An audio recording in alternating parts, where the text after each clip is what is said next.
naman hindi na kayo mapaparoar sa gutom dahil sagot na tayo ni Chef JR. Ayun naman. Ang daming santol ni Chef JR. Yes! Panahon kasi ngayon ng santol. Thank you Di ba? sa pagpaambun mo sa amin dito, Chef. Alam nyo ba na ang santol, pwede palang ulamin. Yes. One of my favorites. At mahirap gawin, Ate Saribo. Sinantolan. Yan. Ano ang English ng santol ba? Yun nga. At Chef, Cotton- anong English ng santol? Cotton candy. Cotton ball. Hi, Chef! Beautiful ladies, santol po, sabi ng kumpare kong si Danny at ni Brother Rick, were bro. Were bro. Were Actually, bro. hindi. Cotton fruit po ang talagang Cotton fruit. English ng santol. Ito, mga kapuso, tama kayo dyan, Ate Susie, Ma'am Susan. Talaga namang santol season.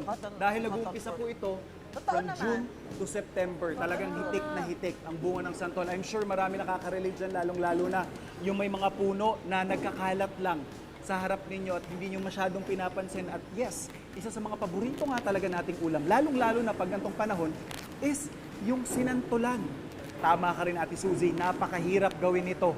Maraming proseso, mabusisi. Pero, yung pinuntahan nating pagawaan dito po sa Kalawan, Laguna, meron silang very convenient na debote na sinantulan. For 135 pesos lang mga kapuso, 350 pesos na.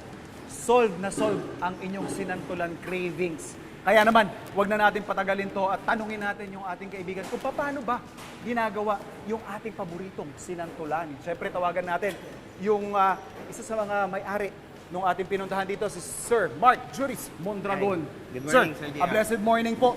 Nabanggit ni Ate Suzy, Sir, na mahirap daw talaga gawin, ano? Opo, talaga. So, bago tayo pumunta dun sa proseso ng pagluluto, Sir, tanong ko lang, curious ako kasi parang ito, display lang natin to. Ako. Gaano po ba talaga yung actual na karami ng santol ang pinoproseso ninyo kada araw?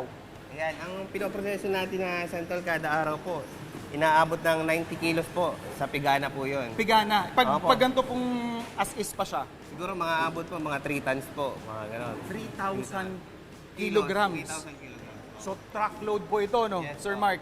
Tapos, itong mga kinukuha po ninyo, saan ang gagaling? Ayan, nagagaling po yung santol natin sa iba't ibang lugar po. Sa Quezon, meron din po sa Laguna and Batangas po. So I assume mga local farmers lang to, kahit din po yung mga sariling puno, ano? Yes po, yes po. Okay. So sir, yung pinakamahirap na part kasi ng sinantulan is hindi yung pagluluto, kundi yung pagpoproseso, no? Yes po, sobrang haba ng proseso. So paano po natin siya inuumpisahan, sir? Ayan, dito po, magsisimula tayo sa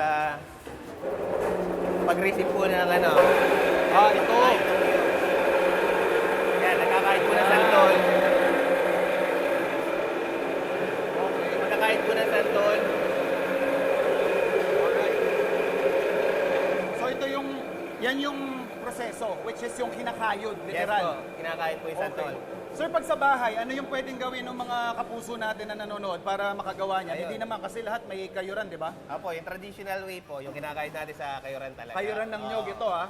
Pagkatapos po nung makayod, Ayan, ito na, pagkakait sir. po natin, pipigayin po natin siya. Bakit po kailangan pigain, sir? Kailangan ma-extract talaga yung ano, yung katas niya, yung mapat na pa kasi yan eh. Kaya kailangan talaga pigang-pigayan. Ano po yung tinatanggal sa proseso na to? Yung patda, yung Pakla. yung pakla niya. Oo. Patla sa Oo, Laguna ang patla, term. oo. Oh, okay. Ngayon ko lang natutunan yun, ha? So ito, hydraulic pressure po Yes ito, ano? opo. Tapos, normally, sir, gaano karami yung capacity nito? Ito mga 4 kilos ang ano. 4 kilos. Yes. Okay.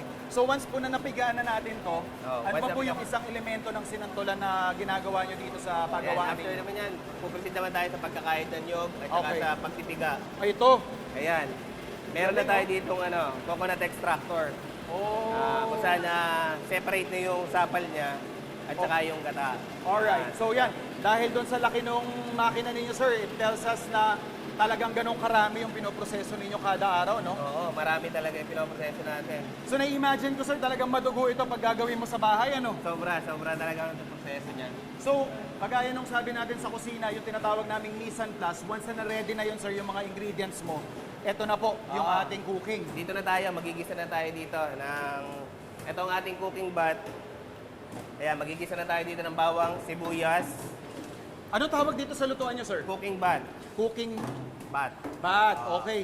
Anong capacity nito, sir? Mukhang kwanto, pang baranggayan, ah. Ito naman, 90 kilograms na santol ang laman ito. 19, 90, 19. 90. 90? 90. Wow! Then, 1,200 pieces na buko na kinayon. Na niyog, sorry. Grabe. Oo, everyday yun.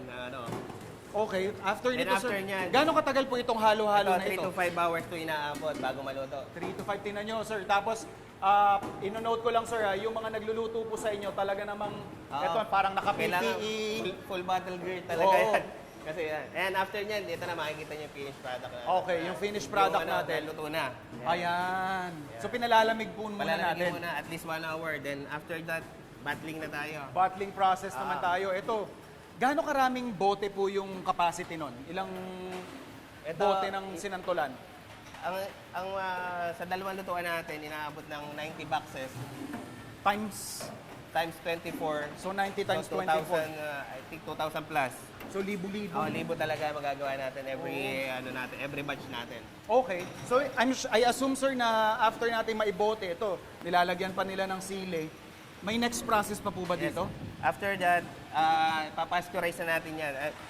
Tatakipan muna natin ng then papasteurize na natin yan. Anong shelf life nitong debote natin na Ayan, sinantolan, sir? 2 years yan. 2 years lang. 2 yan, years shelf talaga life. siya? Yes. Once na open naman, if refrigerated mo lang, at least 1 month po, pwede pa yan. Okay. Papainit mo lang. So ano pong pwede nating maitip sa kanila na, kunyari, na gusto nilang ma-maximize yung debote, pero 2 years is Oo, 2 too years long. talaga. Oo. Parang Kaya ang dapat ang gawin nyo na, pagkabukas nyo, ubusin nyo na. Kain na agad? Ayun na. Para Oo. bibili na ulit kayo sa amin. Oh, yes, of course. Siyempre, sir, yung kanina pinakita natin, original flavor. Yes. Tama? Pero ano-ano pa po ba yung flavors na meron yung ating sinantolan? Ayan, sa sinantulan, meron tayong original, Opo. then spicy. Itong titirahin ko, sir, anong... Yes, spicy yan. Spicy. Ah. Alright. Ano pa po, And sir? The other one, yung puro.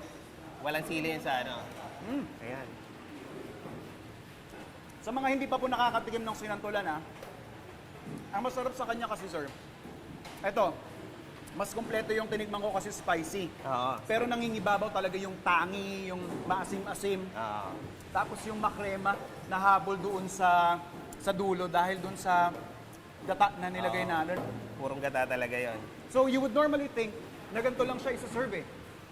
Na pang-ulam lang talaga siya. When in fact, pwede mo po siya, kagaya ng kinukwento ng mga kasama natin dito, pwede nyo po siyang gawing palaman, mga kapuso. Ayan oh. Pwede nyo siyang gawing parang patty or, di ba, pag lalong-lalo na yung mga vegan yung diet or parang plant-based, Yes, ito yung perfect, kasi perfect yung balanse nung lasa. Tapos, ito pa, pwede nyo rin po siyang ilagay sa pasta. Di ba? Weird. Pero ito yung parang application kasi may mga pasta dishes na pinipigaan ng lemon eh. Yes, meron din. So, saktong-sakto po dito yung asim nung ating santol. So, marami pa. Ito, may mga ginataan pa tayo dito na hipon. But tayo, Sir Mark, eto pa rin yan. Sinantolan at kanin, ano? Oo, ayun talaga ang kapartner niyan. O, mga kapuso, I'm sure marami nag-crave sa inyo at gustong magluto. Pero kung wala kayong time, contact nyo lang po si Sir Mark at umorder na kayo ng inyong debote na sinantolan. Di ba, sir? Yes. Alright! Solve na solve. Masarap ang almusal namin this morning, pati dyan sa inyo sa studio. And I hope sa lahat ng mga nanonood sa atin. Kaya for more solid food adventures, laging tumutok sa inyong pambansang morning show kung saan laging una ka. Unang hirit! O, ito naman, Anjo. Finally, ready ka na bang tumikim ng santol? Ready na, Ate O, Maris. tinuro ko na Actually, sa'yo. tinuro na. Oo, Pwede bang oo. i-zoom? Kung makita nyo mga Oh, yan na, kapuso, kain na, kain. para po kainin ng santol, bibiyakin nyo. Parang Wow, ganyan. para expert na. Bibiyakin nyo. Tapos, syempre, kailangan kamay natin. Mas maganda yung experience pag ganito yung immersive. Kung Pwede mo rin namang ganunin. Hindi, mas maganda pag ganito. Susubukan natin ganito. Uy, UH. matamis. O, di ba? Sabi sa'yo, yan ang Ang masarap sarap. talagang part ng santol eh. Tama, Ate Maris. Ikaw, hindi ka pa nakasubscribe sa GMA Public Affairs YouTube channel? Bakit? Mag-subscribe ka na, dali na, para laging una ka sa mga latest kwento at balita. I-follow mo na rin ang official social media pages ng Unang Hirit. Salamat, Kapuso.